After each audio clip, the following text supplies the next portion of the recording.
Alright guys, kat depan korang sekarang ada satu kotak daripada jenama gun, yang kat dalam kotak ni ada satu Rubik's Cube yang paling mahal yang saya pernah ada. Jom kita unboxing.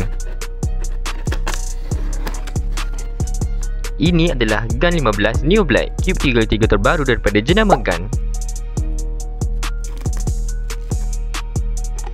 First thing, benda yang keluar daripada kotak ni adalah kad plastik macam ni. Next, kat dalam ni ada satu accessories box dan satu Rubik's Cube. Kat dalam kotak ni macam biasa akan ada satu cube bag, kertas manual dan alat untuk korang adjust Rubik's Cube ni. Next, dia punya cube ada dalam bekas plastik yang macam ni.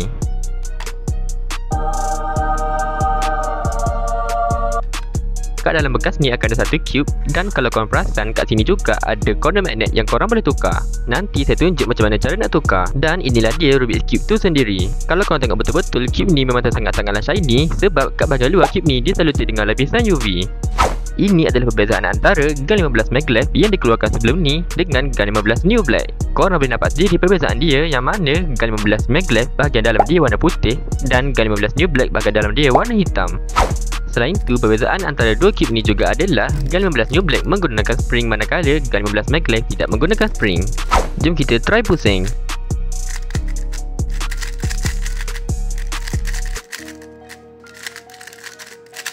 Okay, first impression saya dapat rasakan cube ni memang agak stable dan agak kurang laju daripada Gun 15 Maglev. Ini disebabkan cube ni menggunakan spring dan bahan yang digunakan untuk buat cube ni juga adalah berbeza. Jom tengok saya buat first off menggunakan cube ni.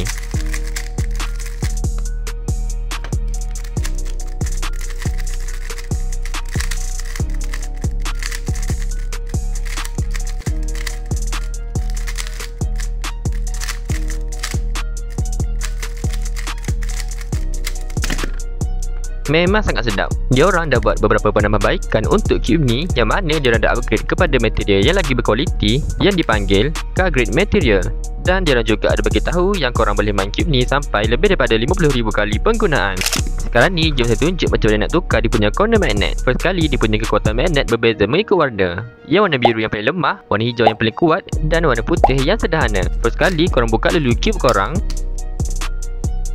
Next, korang ambil alat yang warna biru ni, korang masukkan dia pada magnet tu, korang pusing lawan arah jam dan barulah korang boleh cabut dia punya magnet.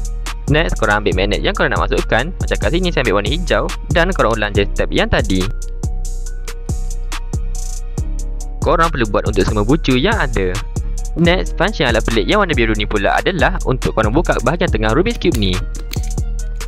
Kat bahagian tengah, korang boleh adjust cube ni punya center travel dan juga spring compression.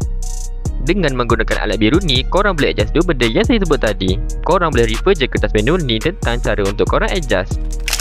Secara overall, performance untuk Gun 15 Neo Black ni memang sangat-sangatlah bagus, sebab bagi pendapat saya, cube ni memang lagi stable jika dibandingkan dengan Gun 15 Maglev. Tapi saya rasa lain orang lain dia punya cara main. Cuba komen apa pendapat korang.